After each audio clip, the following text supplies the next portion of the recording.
So we got Birds in Bloom, April, May, Part 2. Now this next part is how to attract more birds by focusing on the 3 key elements of welcoming wildlife oasis by Jill Stockey. They show some really good pictures here, but the 3 important things you need to know is food, water, and shelter. The Baltimore Oriole is at an orange feeder. The Blue Jay is in a bird bath. And shelter is about eastern bluebird eggs in a nest box, which is adorable. Okay, moving forward here. If you love to start your day by enjoying a cup of coffee while watching the action at your feeders, you're not alone. A 2016 National Fish and Wildlife Survey found that almost 60 million people fed birds in and around their property. To turn your yard into a year-round destination for birds, focus on the big 3: food, water, and shelter. Think beyond feeders.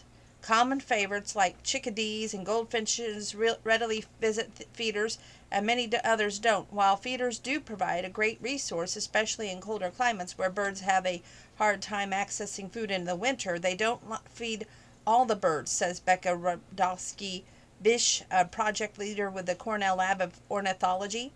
More than 90% of the northern American songbirds need insects to raise their young. A good habitat includes the plants to draw insects and provide natural sources of berries, seeds, and nectar. Choose native flowers, shrubs, and trees for your backyard habitat to maximize and the benefits of the feathered visitors. Most berries ripen in the fall, just when berries are undertaking arduous migrations that require lots of sugar-fueled energy. Native wildflowers bring in the hummingbirds in the warmer months, plus insects that provide much-needed protein. To find the best choices for your yard, shop at the native plant nurseries or consult your local county extension office. They have 3 beautiful pictures here, which, by the way, I forgot to tell you. I believe it was Thursday night we saw a robin on our way to go get food, which was amazing.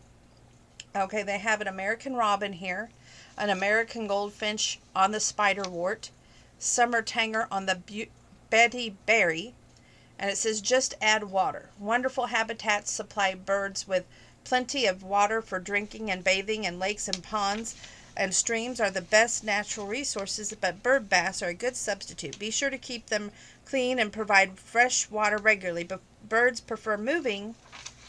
I just turned the page accidentally. Provide moving water, so think about adding a solar activated water agitator to your bird bath. In colder climates, experts suggest heated baths to keep the water from freezing. This will also draw flocks when the temperatures drop and the open water is hard to find. Okay, beautiful yellow-throated vira with a caterpillar, I can't even talk tonight. Caterpillar meal. There we go. Give them shelter. If you're wondering why you don't see many diners at your feeders, lack of shelter could be the problem. Birds need protected spaces to raise their young, hide from predators, and take cover during bad weather. Feeders without nearby shelter can actually endanger birds, making them vulnerable to hawks and other predators while they eat. Plant shrubs or trees to give the birds a convenient place to hide if danger threatens. If you truly want your yard to be a gathering place for the feathered families, birdhouses and nest boxes are essential additions. Becca emphasizes it's important to make smart decisions based on visitors most commonly in your area. Nest boxes help replace the snags or standing dead trees that are frequently removed from the neighborhood property, she says. Different species have different requirements, including the whole size box depth and placement. She recommends using Nest Watch's Right Bird Right House online tool to find the perfect box, or check your local nesters. Now check your yard. Building a backyard habitat brings great pleasures, but there are also great responsibilities. When you invite birds in, make sure that you protect them once they arrive, Becca advises. While we don't want to discourage habitat creation, it is important to ask yourself if you are really helping the birds, if once they show up they are in dangerous obstacles that could threaten them. Feeders that are low to the ground may accidentally turn visitors into easy prey for ground-based predators such as outdoor cats. Those feeders can also attract nuisance animals like raccoons, which may stick around and snack on eggs in nearby nests. 2. Hang feeders high and use baffles to deter predators. Keep your cats indoors and urge your neighbors to do the same. Windows are another major issue. The American Bird Conservatory estimates as many as 1 billion birds are killed in a window collision each year. They recommend adding decals, paint, tape, or screens to make the windows safer. Enjoy the show. As and more avian species begin to call your backyard home, take time to learn about each one using field guides and websites. Pick up a pair of binoculars so you can see the feeder guests more clearly, or invest in a good camera and take up wildlife photography. Share your observations using online programs like Feeder Watch or Great Backyard Bird Count. Backyard birding is a worthwhile and relaxing hobby, and making a few simple adjustments can turn any space into a must-stop location for aviation visitors. And on the other page, we have a Carolina chickadee at the next nest box. It says plentiful plants. Birds flock to these fruitful yard options. Best berries are dogwood, which is Acornus spp, elderberry, Sambucus spp, holly, Ilex spp, juniper, Juniperus spp, viburnum spp, and the tasty seed plants, coneflower, Inchaca spp, goldenrod, soldado spp, pearl millet, Pennicidum glaucolium, and I apologize if I'm mispronouncing any of these, sunflower, Helianthus spp, tickseed, Coreopus spp, nectar-filled flowers, bee balm, Miranda spp, cardinal flower, Lobelia cardinalis, columbine, Aquila spp, salva spp, trumpet vine, Campus radicans. Jill Stockey resides in Tampa, Florida, where she turned her tiny suburban lot into a backyard habitat that's drawn in more than 60 bird species. That's pretty cool, right? Only one more paper clip, so I told you this would be extremely short. This is Seeds of Wisdom.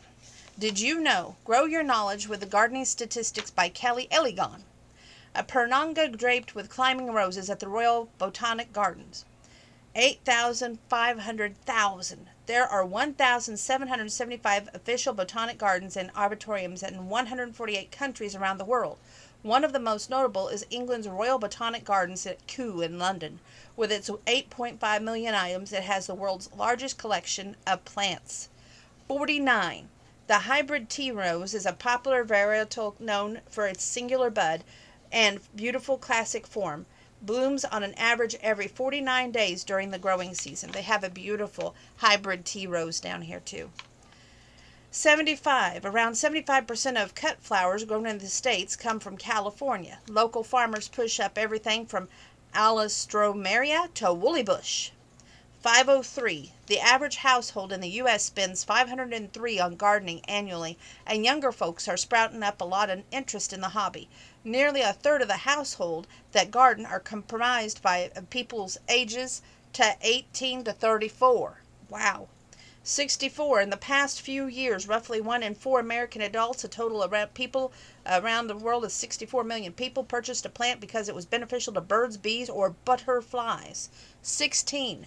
During the COVID-19 pandemic, Americans spent more time outside. About 16 million people started gardening. So you got to look at the sunny side of that. You know, we drew 16 million people outside gardening rather than going, oh my gosh, I can't be with my friends. I can't be with my family. Oh my gosh. That's amazing what gardening can do, right? Anyway, that is all we're doing in this Birds in Bloom wonderful magazine, April, May. You got to pick up this issue. Next thing is going to be Taste of Home. I really wish I could do the Maizy Yates book review with you, but I'm only halfway done. And did I say that it's been an amazing book? It's been outstanding. I cannot wait to share it with you. It's like this. She comes up with this crazy idea. He thinks it's a crazy idea, and then he pushes her. He's like, okay, let's see if I can push her and see if she's really going to be truthful, that that's what she wants to do in her life, is be a mom. And he pushes every button, and let me just tell you something. It's going to be a wacky, wild ride, folks. You don't want to miss that book review. So, don't you go nowhere. Next up is the Taste of Home book, and I'm going to enjoy it with you. So don't go nowhere.